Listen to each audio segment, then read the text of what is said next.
Hola, buenas noches, ¿me escuchan? Sí, sí, licenciada. Buenas noches. Bueno, hoy día vamos a tocar dos temas como injuria renal aguda y síndrome nefrótico y nefrítico. Bueno, primero vamos a hablar de injuria renal aguda. Quien les habla es la doctora Lourdes Omaira Salazar Rondo, médico nefrólogo del Hospital Regional Docente de Trujillo. Bueno, la injuria renal aguda es una patología muy frecuente, sobre todo en el paciente hospitalizado. Aproximadamente entre el 30% de las unidades de cuidados intensivos encontramos pacientes con injuria renal aguda.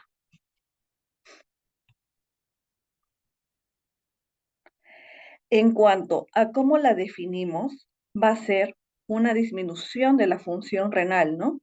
Generalmente va a estar con aumento de los niveles de creatinina sérica y de los productos nitrogenados. Puede existir o no disminución de la orina o también mantenerse en volúmenes normales. Tenemos diferentes clasificaciones que ya lo vamos a ir viendo a medida que avanzamos con el tema. Bueno, antes de empezar con injuria renal aguda, vamos a definir lo que es oliguria. Oliguria se va a definir como el volumen urinario menos de 400 mililitros de orina en 24 horas. La oliguria va a constituir uno de los marcadores de la falla renal. Es utilizado como un criterio diagnóstico y con el cual también estratificamos la injuria renal aguda. Frecuentemente va a ser aguda y va a ser el signo más temprano de la alteración de la función renal. Bueno, como ya decíamos, no todos los casos de injuria renal aguda van a estar caracterizados por esta oliguria.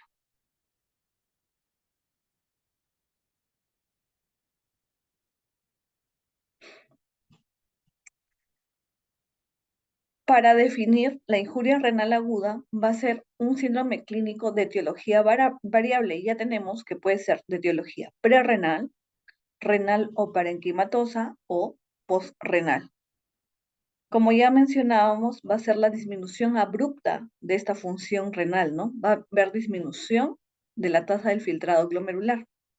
Además, va a haber retención de productos nitrogenados y se caracteriza porque va a ser reversible. Las causas principales o dentro de la etiología va a estar dividida en prerrenal, en renal o parenquimatosa y en postrenal.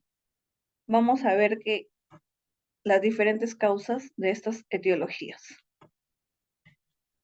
En cuanto a la insuficiencia renal aguda, tenemos a la creatinina sérica como marcador. Bueno, podemos ver acá en la imagen,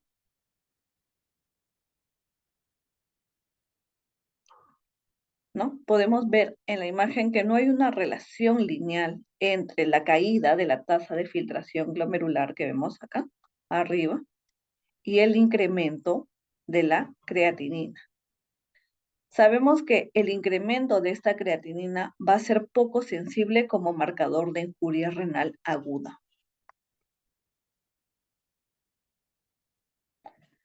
Sabemos que tiene múltiples definiciones la injuria renal aguda y estos están basados tanto en incrementos absolutos o relativos de la creatinina. Hay muchos esfuerzos para crear una definición estandarizada. Es por eso que vamos a ver los diferentes criterios.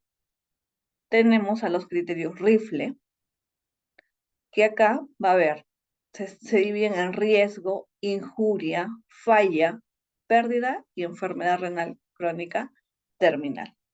Tenemos dentro de esto los criterios de tasa de filtración glomerular y el flujo urinario. En el riesgo va a estar cuando se incrementa la creatinina 1.5 o la tasa de filtración glomerular cae más del 25%. En cuanto a la diuresis, menos del 0.5 mililitros por kilo por hora en 6 horas. Hablamos de injuria cuando la creatinina aumenta 2 veces, ¿no? O la tasa de filtración glomerular disminuye más del 50% y el volumen urinario está por debajo de 0.5 mililitros kilo hora en 12 horas. En cuanto a la falla, es el incremento de creatinina 3 veces más o aumento de la tasa, o disminución de la tasa de filtración glomerular en un 75% o una creatinina mayor de 4 miligramos por decilitro. Y en cuanto a diuresis, hablamos de oliguria o anuria. En cuanto a la diuresis, hablamos de menos de 0,3 mililitros por kilo por hora en 24 horas o anuria por 12 horas.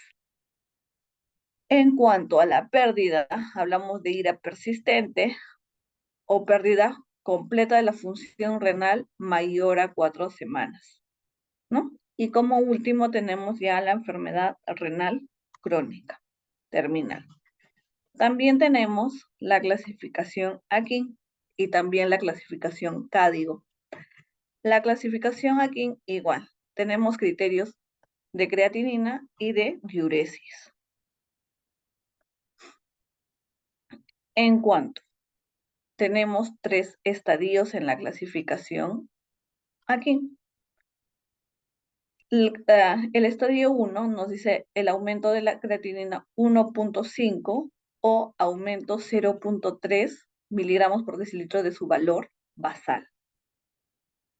Con una diuresis, ¿no? Menos de 0.5 cc kilo hora en 6 horas.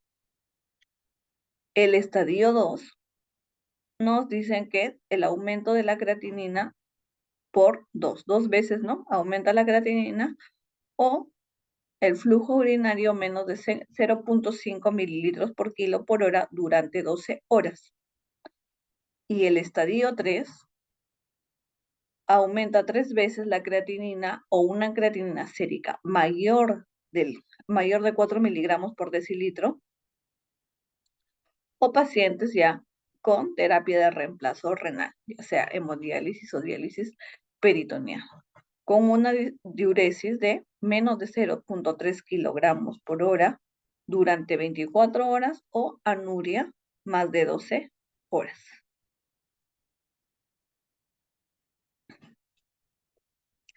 En cuanto a la clasificación CADIGO, también tenemos que evalúan la creatinina y la diuresis, ¿no? Todas evalúan el CADIGO, rifle, AKIN, evalúan creatinina y diuresis.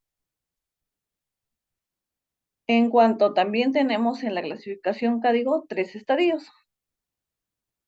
El estadio 1, también que nos habla del aumento de la creatinina de 1.5 a 1.9 veces la basal o aumento de la creatinina basal mayor o igual a 0.3 miligramos por decilitro. En cuanto a diuresis, a menos de 0.5 cc kilo hora durante 6 a 12 horas. El estadio 2, el aumento, ¿no?, de la creatinina 2 a 2.9 veces la basal, con una diuresis menor de 0.5 cc kilo hora durante mayor o igual a 12 horas.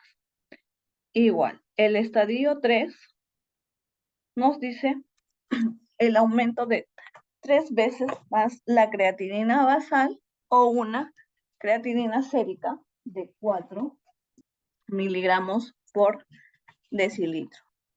O también hablamos de los pacientes que ya están en terapia de reemplazo renal. O pacientes con tasa de... El señor Cravero Martínez es un paciente con encefalopatía. ¿Ya? El paciente en las 4 de la tarde se le hizo su hueco renal. ¿Sí? Internet creo que desde ayer, porque el abuelito tiene tomografía. Hoy día se había posicionado para que la tomografía lo estaban haciendo en Negreiro. Pero no lo han A ver si llevado. apagan su micro. Ya no, creo que hoy día ya no lo. Ya. A ver, continuamos. Entonces, el estadio 3, en la clasificación de Código, tenemos a los que hablábamos aumento 3 meses más la creatinina basal o la creatinina sérica mayor, igual de 4 miligramos por cilitro, o los pacientes con terapia de reemplazo renal. O en pacientes con tasa de filtración glomerular estimada menos de 35 mililitros por minuto por 1.73 metros de superficie corporal. En cuanto a la diuresis, hablamos de menos de 0.3 mililitros kilo hora durante 24 horas o la anuria durante 12 horas, ¿no? Como hablábamos, es una condición muy común en los pacientes hospitalizados, sobre todo en los pacientes de unidades de cuidados intensivos. Estratificarlo implica los diferentes riesgos para ver los pronósticos que vamos a tener en nuestros pacientes, ¿no?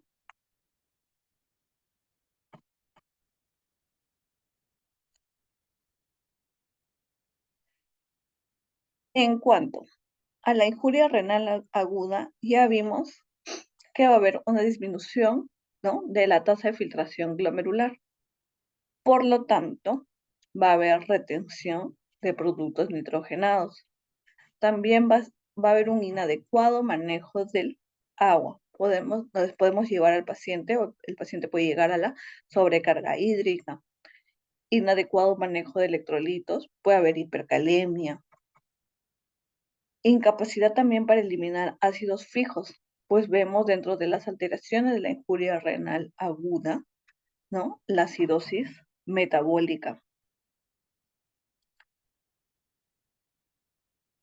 En cuanto a la incidencia de esta injuria renal aguda, va a ser aproximadamente en el 50% de todos los pacientes hospitalizados. Y siempre vamos a resaltar que van a estar sobre todo en los pacientes en las unidades críticas. Tenemos diversos factores, ¿no?, para la injuria renal aguda. Dentro de ellos resaltan la edad avanzada, la deshidratación, el uso de diuréticos, pacientes con cardiopatía previas, ¿no?, cardiopatías previas, y pacientes con nefropatía previa, que no tengan una adecuada tasa de filtración glomerular.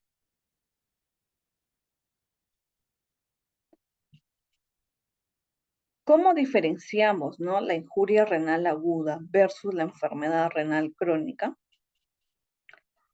Tenemos que en la injuria renal aguda, el deterioro de la función glomerular o la tasa de filtración glomerular va a ser brusco y rápido, ¿no? En cambio, en la enfermedad renal crónica, el deterioro de la tasa de filtración glomerular es lento y progresivo.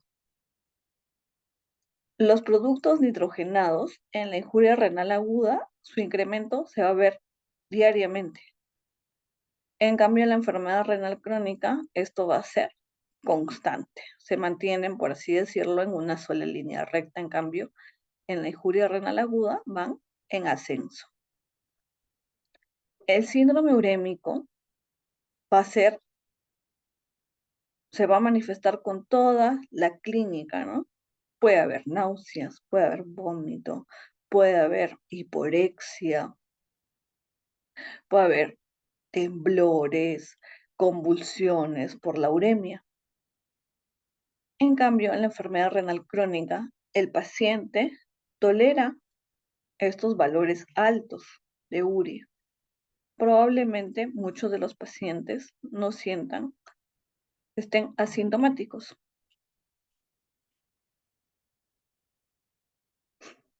En cuanto a la palidez terrosa, ¿no?, en la injuria renal aguda, pues no vamos a tener esa fase característica de la enfermedad renal crónica. La anemia tampoco se va a asociar a injuria renal aguda, pero sí puede estar asociada casi en el 99% como complicación de la enfermedad renal crónica a partir del estadio 3.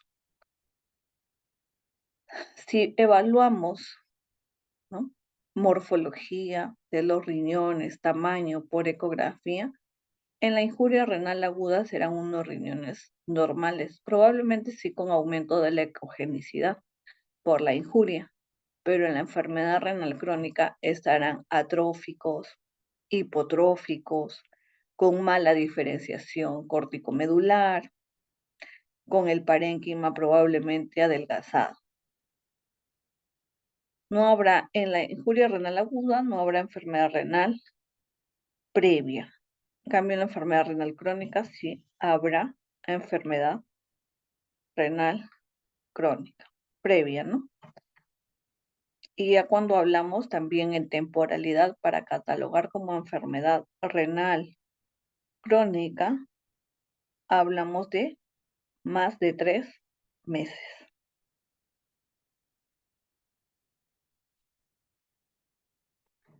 En cuanto a las etiologías, ¿no? Tenemos etiología prerrenal, tenemos etiología renal y tenemos etiología postrenal. En cuanto a la etiología renal, a la etiología prerrenal va a ser la disminución de la perfusión renal, ¿no? En cuanto a la etiología renal o parenquimatosa, va a ser consecuencia del daño al parénquima, ya sea por causas inflamatorias o por causas no inflamatorias.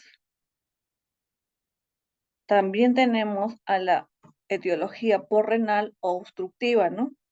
Esto va a ser por una obstrucción anatómica o funcional en el flujo de orina, ¿no?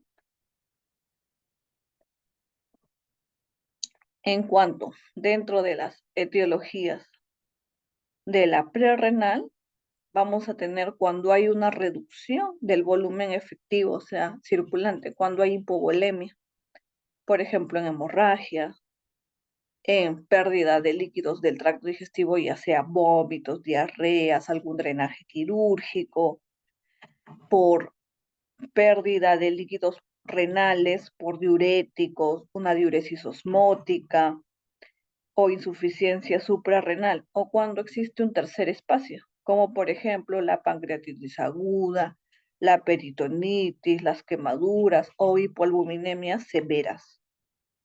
También dentro de la etiología de la prerrenal tenemos a las que cursan con bajo gasto cardíaco, que llámense miocardiopatías, valvulopatías, las enfermedades del pericardio, arritmias, embolia pulmonar masiva.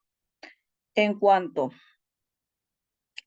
también tenemos a la hipoperfusión renal, que pueden ser acá, también están los AINES, los YECA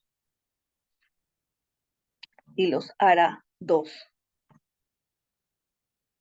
Dentro de la prerrenal también cuando se altera el tono de los vasos renales, ¿no? Como en la vasodilatación generalizada como la sepsis, la hipotensión que causan los antihipertensivos, o también cuando hay anestesia general.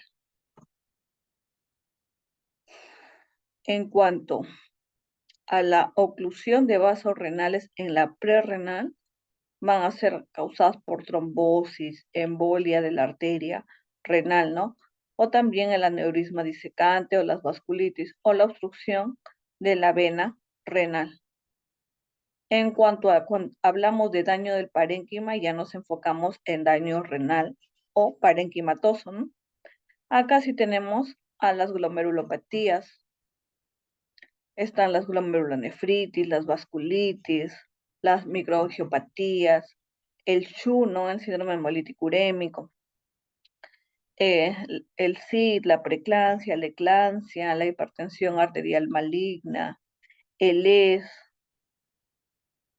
Está la necrosis tubular aguda, ¿no? Cuando ya se altera la perfusión renal porque hubo una injuria renal prerrenal prolongada.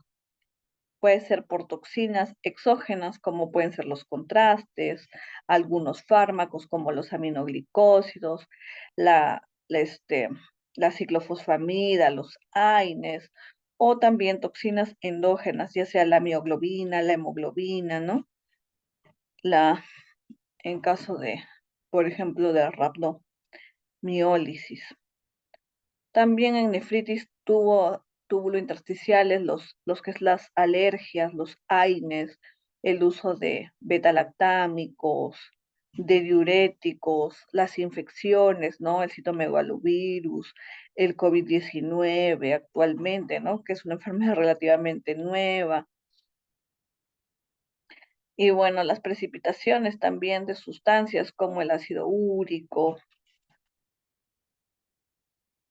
Y en cuanto a la porrenal, hablamos de que puede haber obstrucciones tanto en el uréter, en la vejiga, en la uretra, ¿no?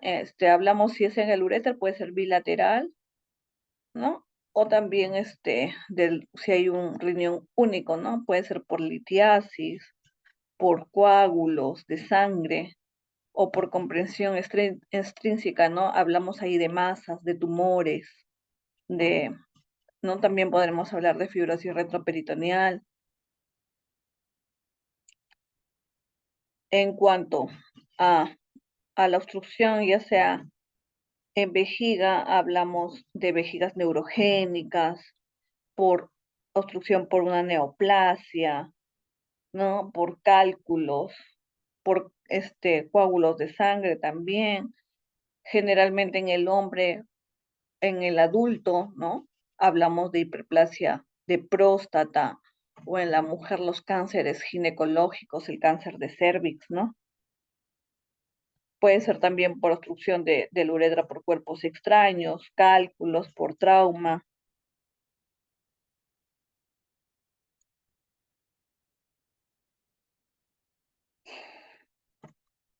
En cuanto a la ira prerrenal, a la injuria renal aguda prerrenal, bueno, va a ser la adaptación fisiológica del riñón a la hipoperfusión, ¿no? El tejido renal va a estar indemne, la función tubular va a ser eficiente, puede haber elaboración de escaso volumen de orina, hablamos de oliguria, y la reversión puede ser dentro de las 24 horas después de haber restablecido la perfusión renal, lo que ya les venía mencionando, ¿no? Dentro de las causas de la injuria renal prerrenal, ¿no?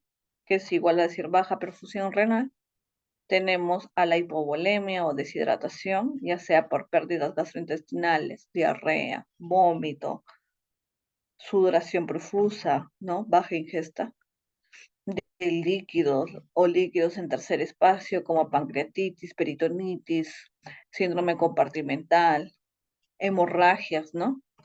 Quemaduras, el síndrome de fuga capilar o pérdidas urinarias, diuresis osmótica, diuresis, el uso de diuréticos, la enfermedad de Addison, las nefropatías pierde sal, las que cursan con bajo gasto cardíaco, las miocardiopatías, valvulopatías, la isquemia, el taponamiento cardíaco, el síndrome hepatorrenal o la disminución de las resistencias periféricas y cuando se altera la hemodinamia renal, ya sea en la sepsis, en cuadros anafilácticos, en cuando hay bloqueo del sistema renina-angiotensina, ¿no? Y ECA, ARA también pueden estar dentro de las causas de injuria renal aguda prerrenal.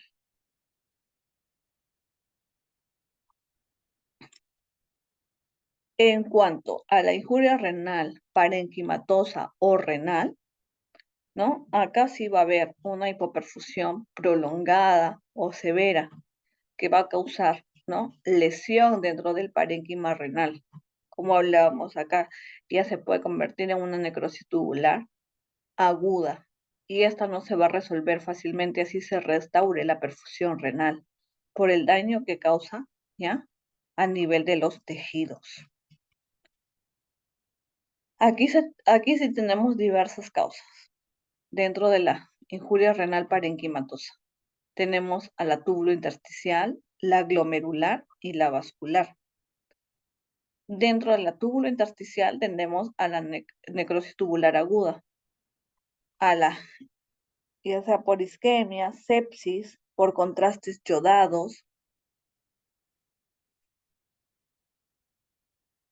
el uso de algunos antibióticos, antimicrobianos, los aminoglucósidos que son muy nefrotóxicos, la anfotericina B, el foscarnet, el aciclovir, a los inhibidores de la calcineurina, la ciclosporina, el tacrolimus, los antineoplásicos, el cisplatino, el metrotexato, ¿no? A las sales del litio, a la triple guami, que es los AINES, los diuréticos, y los que bloquean el sistema renina, angiotensina, aldosterona, ¿no? El ácido salendrónico, algunas intoxicaciones por etilenglicol, algunas setas tóxicas, pigmentos endógenos tenemos a la mioglobina, la rhabdomiólisis, en hemoglobina cuando hay hemólisis severas, a los uratos y síndromes de lisis tumorales, los fosfatos, ¿no? Los uratos, la acidemia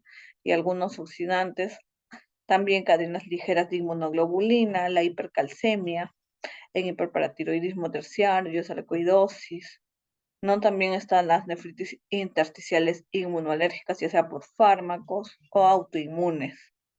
En cuanto a las etiologías de origen glomerular para injuria renal aguda parenquimatosa, tenemos a las glomerulonefritis, las postinfecciosas, ¿no?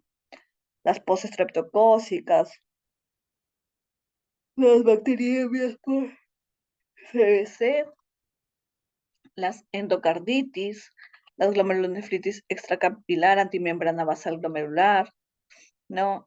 Las paucimunes con o sin vasculitis, las vasculitis de pequeños vasos, la granulomatosis de Wegener, Churg-Strauss, la poliangiitis microscópica,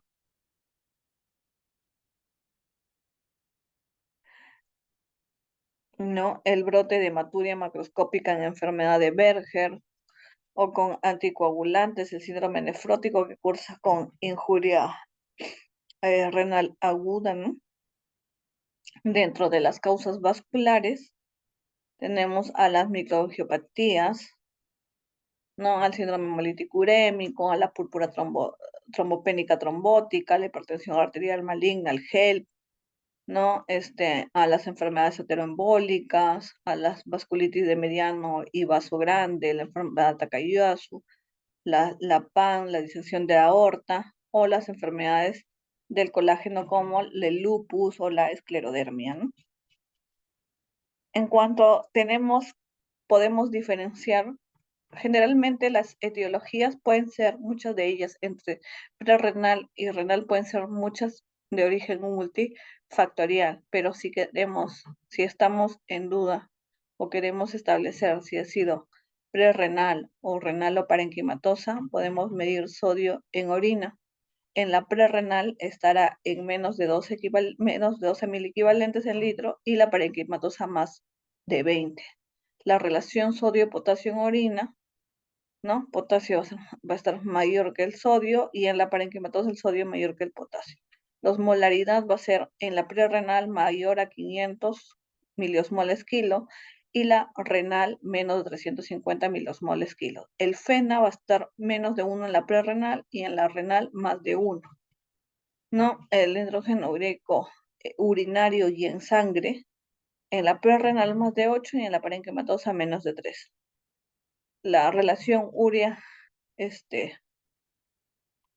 ¿no? Creatinina urinaria y creatinina sérica más de 40 en la prerrenal y renal menos de 20. Y el índice de fallo renal en la prerrenal menos de 1 y en la parenquimatosa mayor de 1. En cuanto a los cilindros, vamos a ver que van a ver en la prerrenal cilindros hialinos y en la parenquimatosa renal cilindros granulosos celulares, ¿no? En cuanto a la injuria renal por renal, Va a haber alteración estructural o funcional, ¿no? Del flujo de la orina a cualquier nivel de las vías urinarias, llámese en uréteres, en vejiga, en uretra. La frecuencia y estas causas de obstrucción van a ser bien diferentes, ya sea en hombres o en mujeres, y se van a modificar según la edad. Y esta no se resuelve fácilmente, igual, si es que a mayor tiempo pase este riñoncito con la obstrucción, va a tardar en que se resuelva. Estas se van a clasificar en cuanto a la duración, localización y el grado de la obstrucción. Puede ser aguda durante horas o días, o subaguda días o semanas. Pues la localización puede estar en la pelvis renal, a nivel de los uréteres, en vejiga o en uretra. Y puede ser parcial o completa esta obstrucción.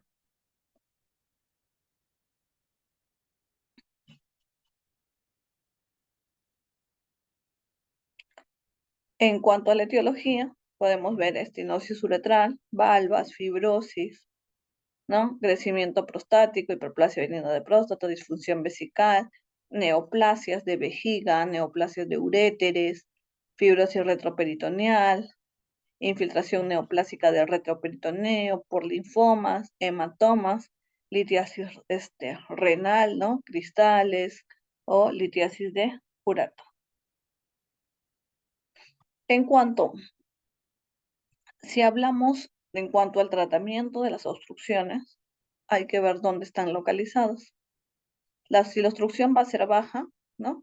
Con una colocación de sonda Foley, con la cateterización vesical.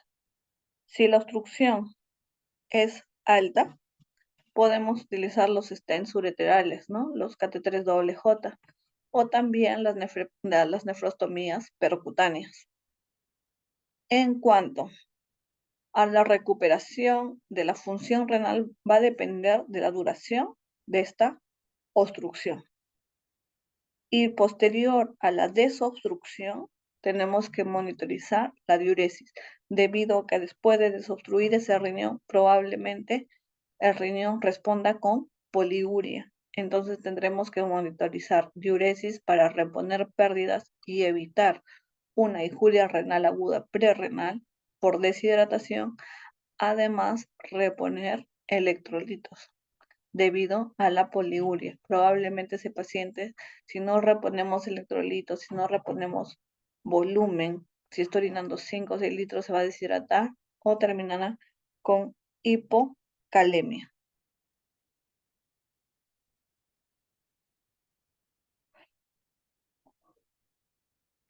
En cuanto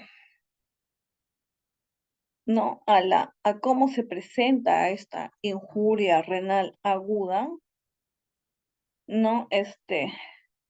Generalmente en la etapa inicial, ¿no? Desde que el comienzo, ¿no? Desde la acción de este agente causal hasta que haga el daño renal, va a depender mucho, ¿no? Del agente causal, y esto estará determinado entre 1 hasta las 10 horas, ¿no? Luego veremos si establece oliguria, anuria, generalmente en aproximadamente el 50% de los pacientes, ¿no? Va a haber oliguria, anuria. Después de este periodo oligoanúrico puede presentarse pues la fase poliúrica, ¿no? Podría presentarse, ¿no? Y esto sí se podría presentar y presentarse algunas semanas. Y acá sí tenemos que tener en cuenta, sobre todo hay que tener cuidado bastante en la deshidratación y en la pérdida de electrolitos, sobre todo de potasio y de calcio, ¿no? Y en cuanto a la recuperación de la injuria renal aguda, puede tardar varios meses, ¿no? Si excede los 3 meses, ¿no? Y la tasa de filtración glomerular es menos de 60, probablemente hablemos de enfermedad renal crónica. En cuanto al diagnóstico, tendremos que realizarle la historia clínica con la anamnesis, ¿no? ver el uso de fármacos, de diuréticos, ¿no? Historia de deshidratación, de pérdidas gastrointestinales o uso de fármacos nefrotóxicos, la adecuada exploración física, ¿no? Si está deshidratado, mucosas secas, hay edema, no hay edema. En cuanto a la analítica, pues pediremos sobre todo examen de orina completo, ¿no? Una ecografía, si es que sospechamos ya de que hay una trombosis de la vena renal o una oclusión ya con Doppler, ¿no? Exámenes de orina, mm, este, podemos pedir la fracción excretada de sodio. Existen actualmente los nuevos marcadores, ¿no? De injuria renal aguda. Monitorizaremos urea, creatinina, ¿no? Porque el aumento va a ser progresivo y sobre todo si el paciente está con oliguria, con anuria, haga electrolitos. Si el paciente está oligúrico, anúrico, vamos a poder observar hipercalemia, ¿no? Eh, Acidosis metabólica, tendremos que buscar hipocalcemia o hiperfosfatemias, ¿no? Este, en caso de que sea por lisis tumoral, por ejemplo, eh, hiperuricemia, si es que hablo de rabdomiólisis, mioglobina, o de pacientes con hemólisis, hemoglobina, ¿no? En tendré que, tendré que buscar, ¿no? Los gases arteriales para ver cómo está, si hay acidosis metabólica, si es que hay hipercalemia. En el examen de orina puedo ver hematuria, podré ver proteinuria, ¿no? Si es que sospecho de una infección, leucocituria, esteriasa leucocitaria, o si estoy sospechando de una nefritis intersticial por AINES, eosinófilos en orina. Eh, También puedo pedirle un EKG si es que veo mi paciente con hipercalemia, ¿no? En cuanto a las imágenes, ¿no? Una ecografía renal, ¿no? Puedo ver si es que estoy sospechando, ¿no? En uropatías obstructivas. Puede ser no solo suficiente una ecografía renal, sino una tomografía, un urotemp, ¿no? Viendo, valorando el riesgo-beneficio, por ejemplo, si la voy a hacer sin contraste o con contraste, ¿no? Debido a que hay que evitar los nefrotóxicos. Y en caso de la biopsia renal, solo se va a realizar en caso de que la causa sea incierta o sospecho de una glomerulonefritis o una vasculitis, ¿no? Es ahí donde puedo hacerle biopsia renal. En cuanto a la prevención, tengo que mantener siempre una adecuada perfusión renal, ¿no? Evitar, como ya les dije, el uso de nefrotóxicos, de AINES, ¿no? De algunos antirretrovirales, de quimioterápicos. Evaluar, ¿no? El uso racional de las sustancias de contraste, porque hay nefropatías causadas por contraste. Voy a tratar, en cuanto al manejo, ¿no?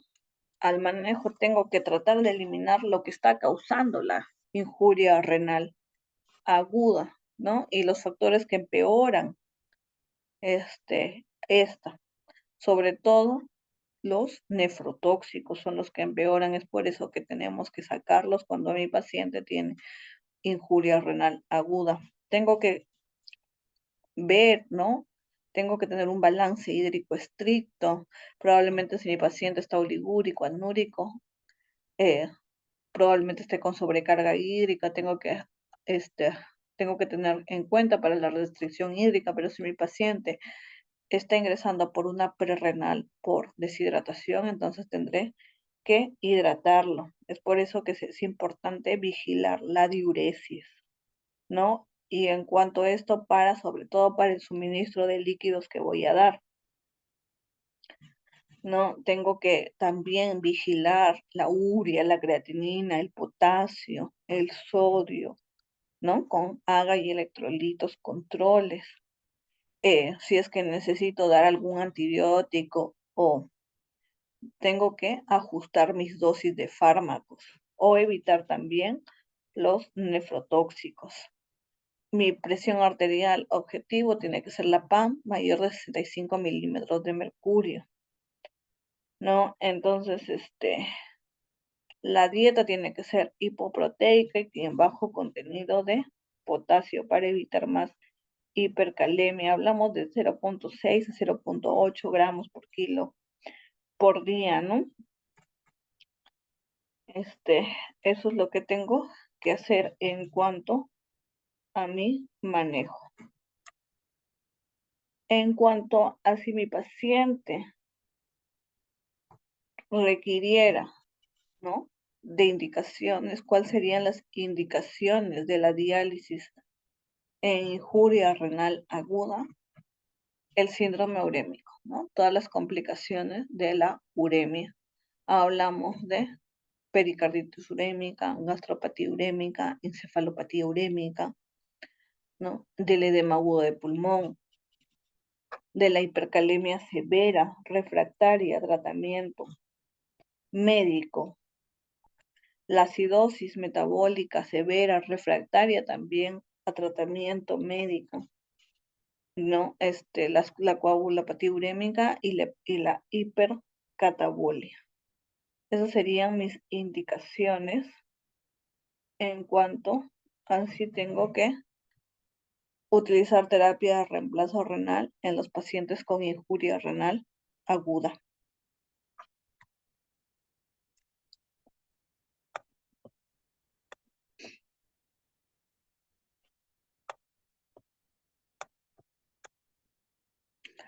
No, entonces, en cuanto al diagnóstico de la injuria renal aguda, ¿no? Tengo que indagar, sobre todo en la historia clínica, las causas. Descartar el que no haya usado algún nefrotóxico, ¿no?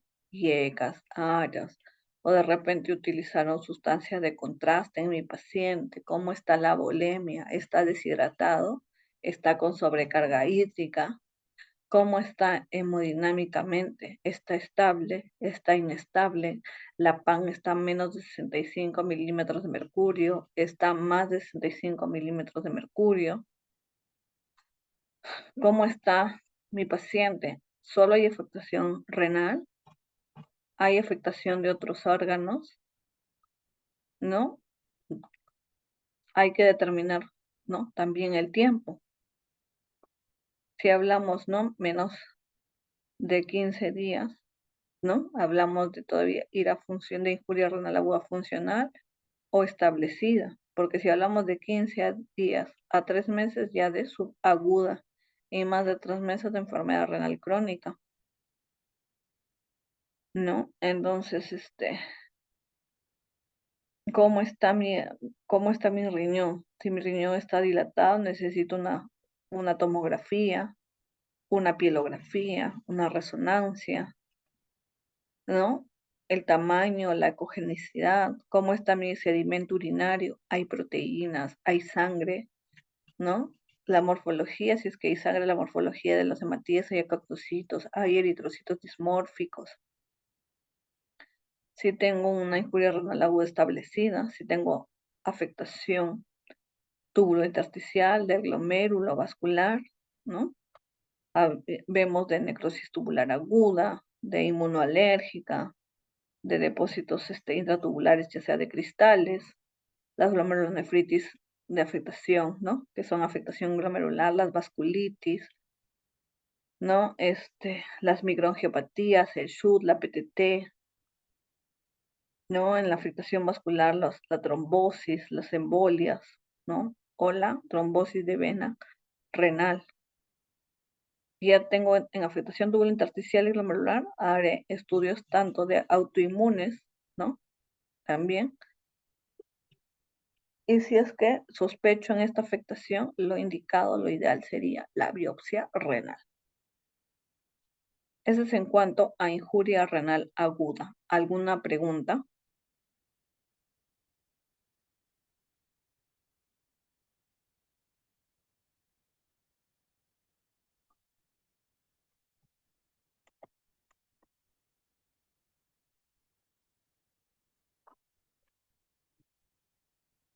¿Alguna pregunta?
Bueno, para continuar, ¿no? Con los temas, vamos a hablar esta vez de síndrome nefrótico y síndrome nefrítico, ¿no?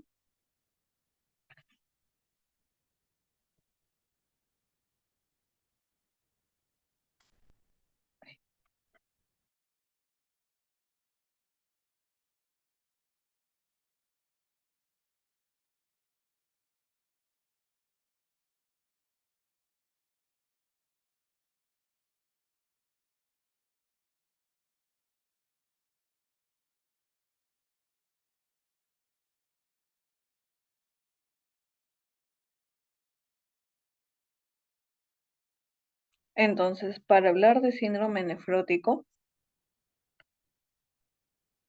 vamos a tener que es una entidad, ¿no? Caracterizada sobre todo por una proteinuria de más de 3.5 gramos en 24 horas, hipoalbuminemia, edema y hiperlipidemia, ¿no? Este síndrome va a ser producido por un aumento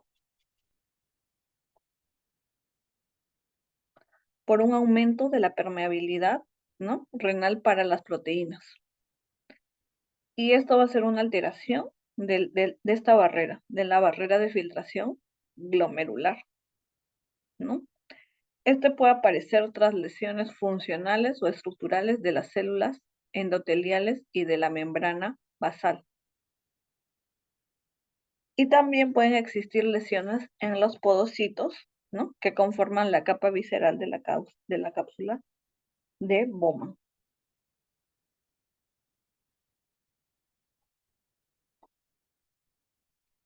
Entonces, como ya lo mencionábamos, la definición del síndrome nefrótico va a ser la presencia de proteinuria, ¿no? De más de 3.5 gramos en 24 horas por 1.73 metros de superficie corporal. O también hablamos de un cociente de orina de proteínas creatinina, generalmente mayor de 3. ¿Cómo lo manifiestan los pacientes? Cuando te dicen tengo, ¿no? Orina espumosa. Y acá la podemos observar en la imagen. Esto se va a acompañar de hipoalbuminemia, edemas y hiperlipidemia.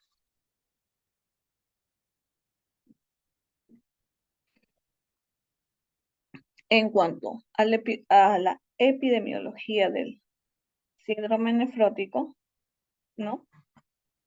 Va a ser en niños menores de 8 años, el 80% de las causas del síndrome nefrótico va a ser la enfermedad de cambios mínimos. va a ser frecuentemente también entre los 2 y 8 años y disminuye su frecuencia en pacientes a partir de los 10 años. Su máxima incidencia entre los 3 a 5 años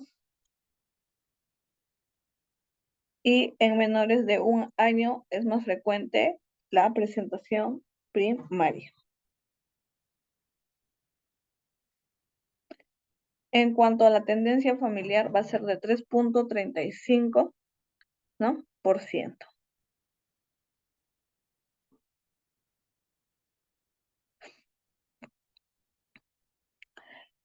Antes de continuar, sabemos que las personas sanas van a eliminar menos de 150 miligramos de proteínas, ¿no? En 24 horas. Y bueno, un 60% de estas proteínas que vamos a eliminar, el 60% va a estar representada por la albúmina, ¿no? Que hablamos de menos de 30 miligramos al día de albúmina. Y también otras proteínas ya de bajo peso molecular, ¿no? Entonces hablamos de que existe ya lesión, ¿no? De la barrera de filtración glomerular.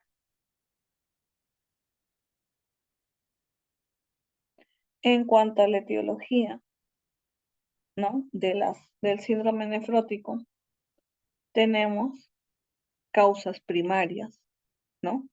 Que es la nefropatía de cambios mínimos, que es la más frecuente en niños, que generalmente responde a corticoides y no necesita ser biopsiado. Tenemos la glomerulonefritis focal y segmentaria, ¿no? Tenemos la membranosa, que es la más frecuente en adultos y está asociada también a algunos tipos de cáncer, como los linfomas,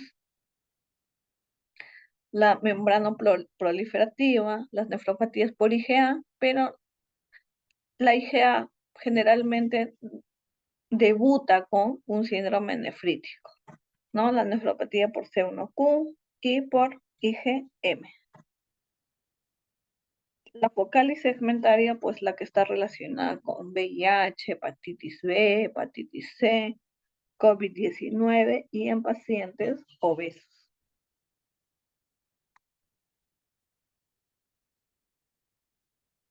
En cuanto a las secundarias, tenemos a las enfermedades sistémicas, tenemos a las enfermedades metabólicas o genéticas, a las infecciones, neoplasias, al uso de fármacos, ¿no?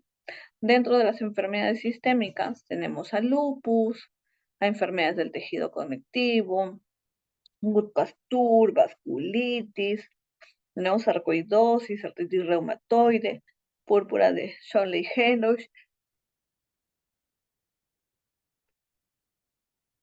crioglobulinemia, síndrome de Sjögren, la colitis ulcerosa. En cuanto a las enfermedades metabólicas, tenemos a la diabetes, ¿no?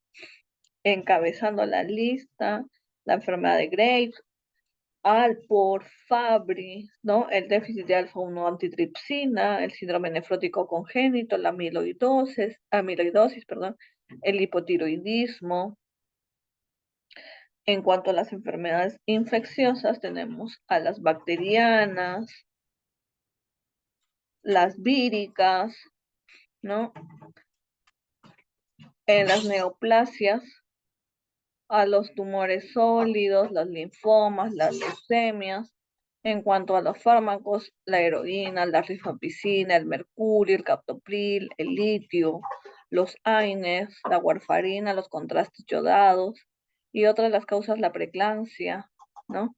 La nefroangiosclerosis, la hiperfiltración, y a la nefropatía crónica asociada al trasplante, ¿no? Al injerto, las nefropatías por reflujo o las hipertensiones vasculorrenales. Tenemos acá un cuadro comparativo de la Sociedad Española de Nefrología, ¿no? De las causas de síndrome nefrótico con biopsia, ¿no? Tenemos que encabezando la nefropatía membranosa, seguida cambios mínimos, la focalis segmentaria, la nefritis lúpica, la amiloidosis y la diabética. Entonces, para hablarla de la fisiopatología del síndrome nefrótico, ¿no? Tenemos que irnos a la unidad funcional del riñón, ¿no? Que es la nefrona, pero nos centramos en el glomérulo. Acá lo podemos observar. Nos vamos a centrar en el glomérulo, ¿no? Está rodeado por su cápsula de Bowman, el túbulo contorneado proximal, el asa de Henle, su porción descendente, ascendente, y el túbulo contorneado distal y el túbulo con colector. Pero nos centraremos en el glomérulo, ¿no? En el glomérulo tenemos a la arteriola aferente, los capilares glomerulares, la arteriola eferente, acá está rodeado por la cápsula de Bowman, y todo desemboca en el túbulo acá proximal. Tenemos que la arteriola aferente va a llevar sangre, ¿no? Los eritrocitos, las proteínas, que acá la podemos ver de azulito, agua, estos puntitos blancos, y solutos, ¿no? Hacia todos los capilares glomerulares. En la barrera de filtración, ¿no? Pasarán hacia el túbulo proximal y se eliminarán por la orina, serán el agua y los solutos. Las proteínas y los eritrocitos y la sangre regresarán por la arteriola eferente. Nos acercamos acá microscópicamente a la membrana de filtración glomerular. Acá vemos los capilares glomerulares, ¿no? Y vemos cómo está formada la barrera de filtración glomerular. Acá tenemos un esquema, ¿no? Los capilares, el endotelio fenestrado, la membrana basal, los podocitos con sus pedicelos, ¿no? Entonces, acá, pues, debido a la carga negativa que tiene esta, podrán pasar, pues, normalmente el agua, los solutos, ¿no? Las proteínas, al tener carga negativa, se van a repeler, entonces no podrán pasar las proteínas, ¿no? Entonces, cuando esta barrera de filtración glomerular se daña, es donde empieza a perderse proteínas y empieza la proteinuria. Acá podemos observar, dentro de la fisiopatología, va a haber un aumento, como ya hablamos, de la permeabilidad capilar del glomérulo, aumenta la permeabilidad capilar, se van a lesionar los podocitos. Acá sí es importante decir que no hay inflamación, porque a diferencia del síndrome nefrítico, ¿no? En el síndrome nefrítico existirá inflamación del glomérulo.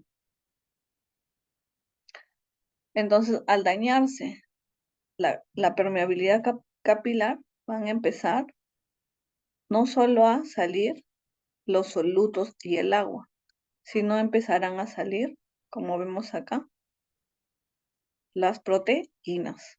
Y eso originará la proteinuria, ¿no? Entonces, hablábamos que el 60% de esta proteinuria será albúmina. Entonces va a haber una disminución de esta albúmina. La albúmina va a ser importante porque mantiene la presión oncótica del organismo. Al disminuir esta albúmina, ¿no?, con esta proteinuria masiva mayor de 3.5 gramos al día, habrá hipoalbuminemia. Al estar baja esta albúmina, ya toda el agua va a empezar a salir y generará el edema. el hígado tratará de compensar, ¿no? Esta hipoalbuminemia y va a haber aumento de apolipoproteínas, ¿no? Y va a haber hiperlipidemia y como consecuencia de esto también la lipiduria. Entonces, como hablábamos, va a aumentar la permeabilidad capilar. Va a existir un daño, ¿no? De los podocitos. Entonces, al haber este daño a los podocitos, aumento de la permeabilidad capilar, ¿no? Al dañarse esta barrera de filtración glomerular, va a haber proteinuria, ¿no? Esta proteinuria, ¿no? Va a hacer que haya hipoproteinemia. Y esta hipoalbuminemia va a hacer que el hígado trate de empezar a tratar de reemplazarla, va a aumentar la síntesis proteica en el hígado, va a haber hiperlipidemia, va a haber disminución, ¿no? Del complemento de las inmunoglobulinas, el paciente va a estar inmunodeprimido. Por eso es que es importante dentro del manejo, ¿no? Del síndrome nefrótico la vacunación, ¿no? Contra influenza, neumococo a estos pacientes. Va a haber disminución de la antitrombina 3, de los factores de coagulación, va a haber aumento del fibrinógeno, causando hipercoagulabilidad, aumentando el riesgo de trombosis en estos pacientes. Va a haber disminución de las proteínas transportadoras, va a haber hipocalcemia, puede haber hipotiroidismo, puede haber anemia. Y como hablábamos también de la hipoalbuminemia, con la extravasación por disminución de la presión oncótica va a causar el edema, ¿no? En cuanto a las manifestaciones clínicas, ¿no? Va a haber hipoalbuminemia. Y esta va a aparecer cuando la capacidad del hígado se va a ver superada por la pérdida en orina de albúmina. Existirá el edema, que es la primera manifestación, ¿no? Y bueno, va a aparecer en partes blandas. Y en casos graves puede haber ascitis, puede haber derrame pleural, puede haber anasarca. Y esto se va a deber a la reabsorción de sodio y agua. Secundario está la disminución de la presión oncótica, ¿no? La hiperlipemia va a ser el resultado también del estímulo de la síntesis hepática de lipoproteínas por la disminución de esta presión oncótica. Va a aumentar el nivel de colesterol, de LDL, de VLDL, de lipoproteínas, y menos frecuentemente va a haber hipertrigliceridemia y descenso del HDL. Y la lipiduria se va a manifestar como aparición de estos cilindros grasos en el sedimento urinario. En cuanto a la disminución, pérdida de inmunoglobulinas y el complemento, va a llevar, ¿no? Aparición de infecciones, llámese peritonitis bacteriana espontánea, celulitis, infecciones pulmonares, meningias, digestivas. En cuanto a la trombosis por el estado de hipercoagulabilidad que genera el síndrome nefrótico, su incidencia puede variar entre el 10 y el 40%. Y esta puede aparecer en venas renales, en los miembros inferiores, provocando pues trombosis venosa profunda, aunque también podrían afectarse algunos territorios arteriales, ¿no? Y esto ya hablamos que se debe a la hipercoagulabilidad y a la pérdida urinaria de antitrombina 3. También puede existir hipertensión arterial en el 40% de los pacientes con síndrome nefrótico. También injuria renal aguda, sobre todo en los pacientes con edad avanzada, con hipoalbuminemia severa, que estén siendo tratados con YECA, con ARA, con dosis elevadas de diuréticos, ¿no? Generalmente en el inicio del síndrome nefrótico no cursan con esta disminución del filtrado glomerular, ¿no? En cuanto a las manifestaciones clínicas, tenemos a la proteinuria más de 3.5 gramos al día, el edema generalizado, la hipoalbuminemia menos de 2 gramos por decilitro y la hiperlipemia o lipiduria. En cuanto al manejo, tenemos que manejar la etiología, ¿no? Y en cuanto al tratamiento sintomático, sobre todo, manejar los edemas. Y el objetivo siempre es disminuir la progresión a enfermedad renal crónica, además de tratamiento de las complicaciones como la trombosis. En cuanto a la dieta, tendremos que ser una dieta con 0.8 gramos a 1 gramo por kilo día de proteínas, más la cantidad de proteínas que se pierden por orina. Además, esta tiene que ser hiposódica, ¿no? Menos de 2 gramos de sodio. Podemos usar los diuréticos, los inhibidores del sistema renina-angiotensina, aldosterona, los YECA, los ARA, como antiproteinúricos, ¿no? Al disminuir la presión intraglomerular. También fármacos hipolipemiantes, ¿no?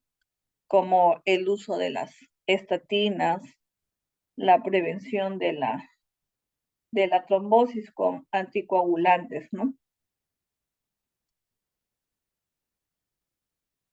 En cuanto a la evaluación, ¿no? Tenemos que hacer la historia clínica, ¿no? La anamnesis, la exploración física completa, cómo se encuentra mi paciente está con edema generalizado, no está con edema generalizado, tiene anasarca, no tiene anasarca, ¿no? Tiene ascitis, tiene derrame pleural, no buscar la causa, es de causa primaria, ¿no?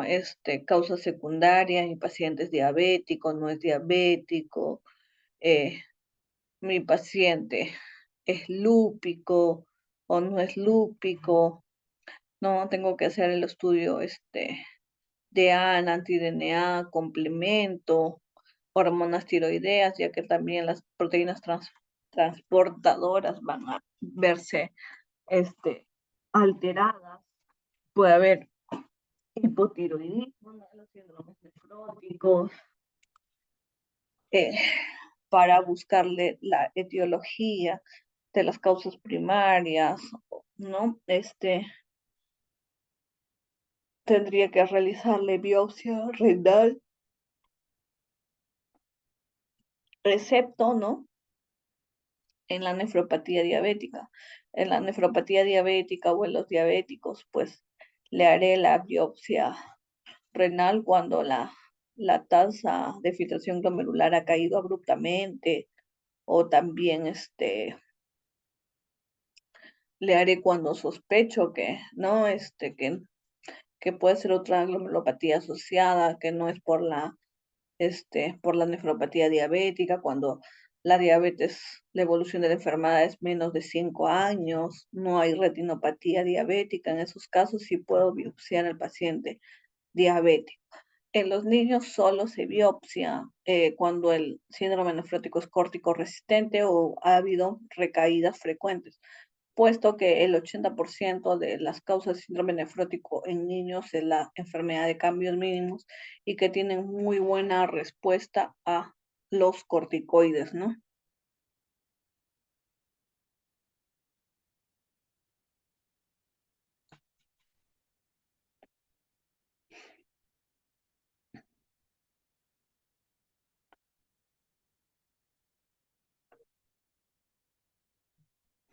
En cuanto ahora para continuar, ¿no? Con el síndrome nefrítico,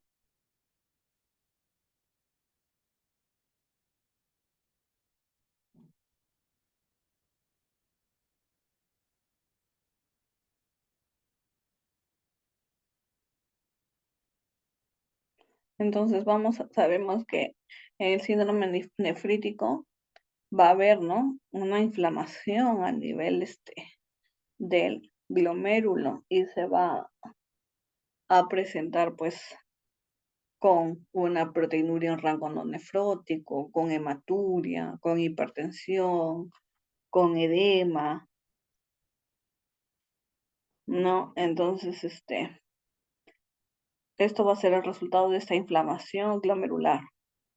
La hematuria con la que se va a presentar generalmente va a ser hematuria macroscópica, ¿no? O sea que lo vamos a poder visualizar. La proteinuria, si en rangos no nefróticos, la hipertensión de leve a moderada, y este edema también, ¿no? Puede ser palpebral, un edema no tan marcado, a diferencia del síndrome nefrótico, y también el deterioro de la función renal.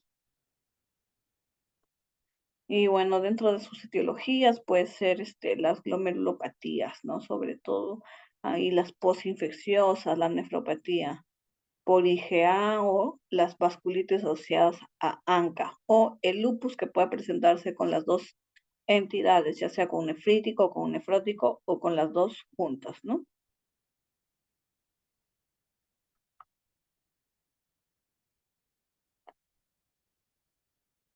Entonces, para definir al síndrome nefrítico, hablamos de que va a haber inflamación a nivel glomerular. Y esto puede ser de origen ya sea autoinmune o postinfeccioso, produciendo disminución en el filtrado glomerular, va a haber retención de sodio, de agua, lo que me condiciona la hipertensión, además insuficiencia renal con oliguria y edema. Entonces, como hablábamos, se va a caracterizar por edema, oliguria, proteinuria en grado variable no nefrótico, generalmente hematuria. Vamos a poder ver cilindros hemáticos o eritrocitos dismórficos, ¿no? En el sedimento urinario. Va a haber disminución del filtrado glomerular, hipertensión arterial normalmente que se va a instaurar rápidamente. En cuanto a la etiología, vamos a ver según la edad de presentación. Tenemos en menores de 15 años, en el grupo etario de 15 a 65 años y mayores de 65 años. En los menores de 15 años están las glomerulonefritis, las postinfecciosas. Generalmente es la post-estreptocócica, que se presenta dentro de los 7 a 21 días post la infección, ¿no? Con complemento disminuido, con cultivo positivo y con títulos altos de ASLO, de la antistreptolicina. También está la nefropatía por IgA, la enfermedad de membrana basal delgada, las púrpuras de Schönlein-Henoch o la nefropatía lúpica. Entre los 15 y 65 años, nefropatía por IgA, nefropatía lúpica, nefritis hereditarias, nefropatías mesangiales proliferativas, las rápidamente progresivas o las postinfecciosas. Y mayor de 65 años tenemos a las vasculitis, la nefropatía por IgA, la membranosa, que generalmente mayormente se presenta con nefrótico, y las postinfecciosas. Entonces, para hablar igual de fisiopatología, ¿no? Vamos a ver que tenemos que hablar del glomérulo. Como hablábamos hace rato, ¿no? Que todo la arteriola aferente lleva hacia los capilares glomerulares, ¿no? Donde también se van a producir la filtración, lo que se va a excretar por la orina y lo que va a regresar, ¿no? Entonces, lo que se va a reabsorber, lo que se va a excretar, ya sea el agua, los solutos, y lo que regresará son las proteínas y los hematíes. Igual, vemos acá la barrera de filtración glomerular compuesta por las capilares, el endotelio fenestrado, la membrana basal, los podocitos, con sus pedicelos, esta membrana basal que tiene cargas negativas que pueden dar pase a agua y isoductos, y debido a que tienen las proteínas cargas negativas no pueden pasar las proteínas. Se va a dañar este endotelio fenestrado, ¿no?, en el síndrome nefrítico y va a dar pase a los hematíes y a las proteínas, originándose hematuria, ¿no?, viendo cilindros hemáticos en el examen de orina y eritrocitos dismórficos.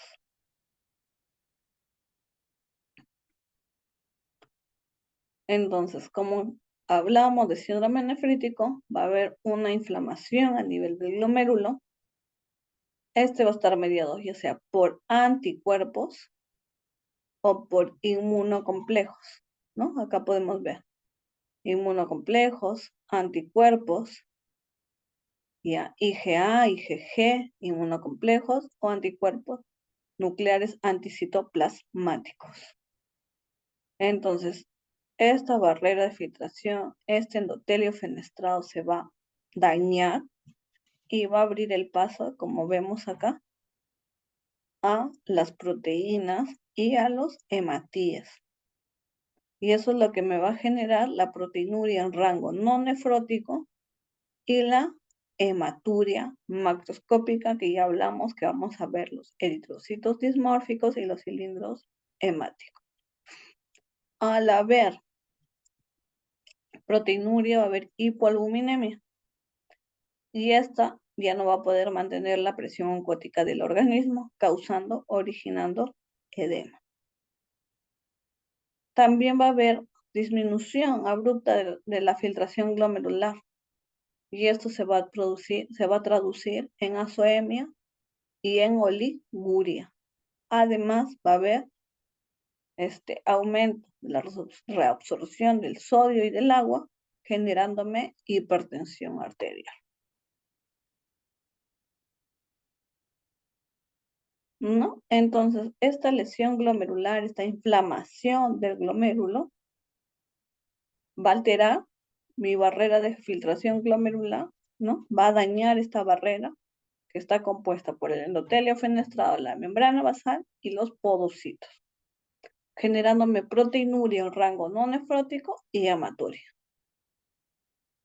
Va a haber disminución de la filtración glomerular, generándome oliguanuria o lesión renal aguda, donde me va a producir toda la clínica urémica.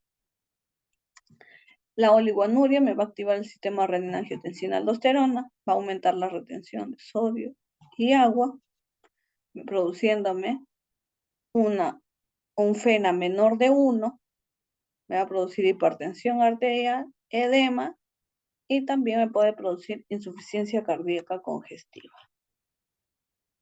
Dentro de las manifestaciones clínicas del síndrome nefrítico, tenemos hematuria macroscópica, haciendo hincapié que podemos observar en el sedimento urinario cilindros hemáticos o eritrocitos dismórficos, edema, para aumentar la reabsorción de sodio y agua, hipertensión arterial de instauración rápida, leve, moderada, proteinuria no nefrótica, azoemia y oliguria.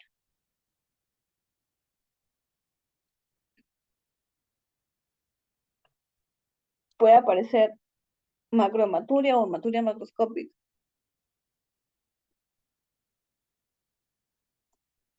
En el 30-50% de los casos, la hipertensión arterial puede ser leve o moderada.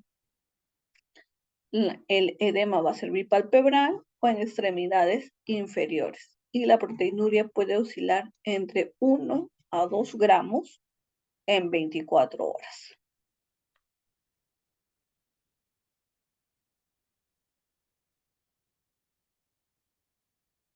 Entonces, en cuanto a las causas más comunes, como ya lo dijimos, va a ser la más común, la glomerulonefritis postinfecciosa. También puede estar, como ya hablamos, de la nefropatía por IgA, las rápidamente progresivas, las vasculitas asociadas a ANCA positivo. Y el diagnóstico se va a basar siempre y cuando en la evaluación clínica, ¿no?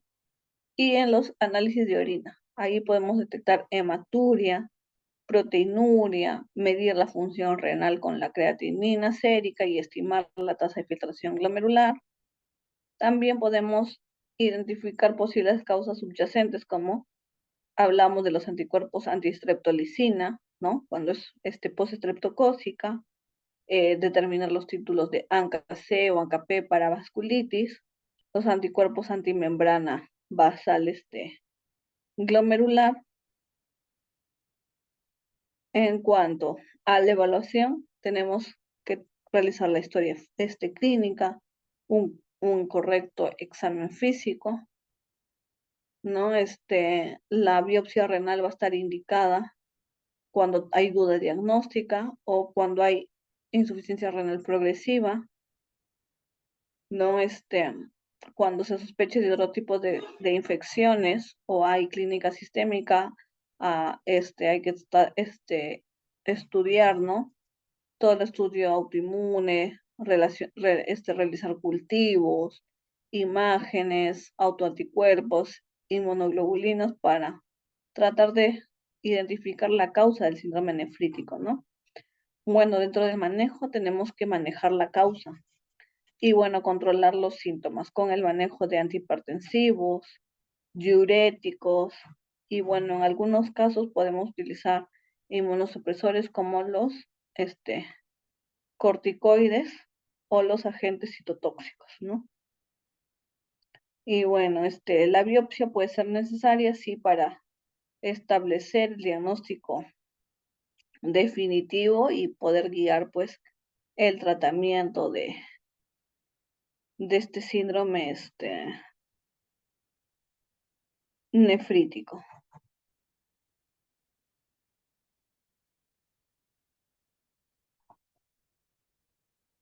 Acá podemos observar, igual son datos de la Sociedad Española de Nefrología hasta el 2019 de las nefropatías biopsiadas,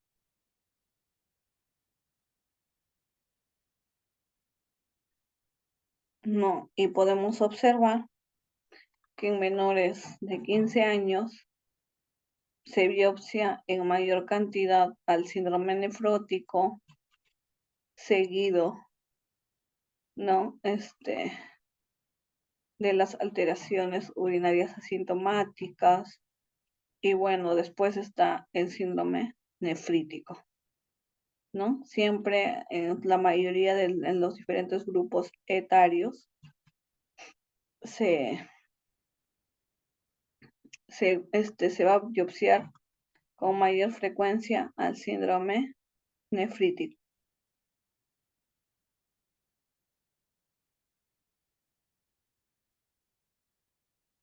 Bueno, eso es en cuanto a síndrome nefrótico, síndrome nefrítico. ¿Alguna duda, pregunta?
dudas, preguntas.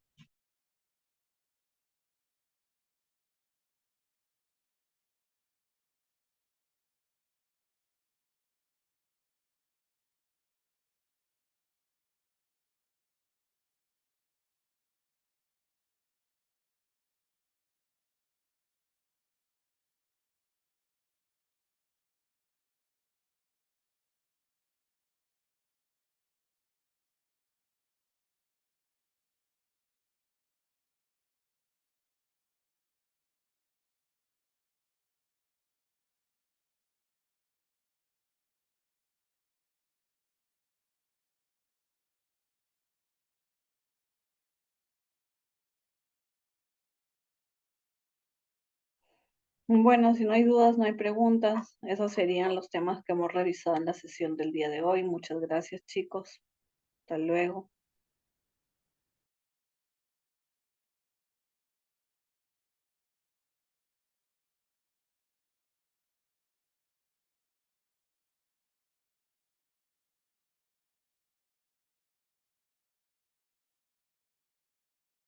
Gracias, doctor.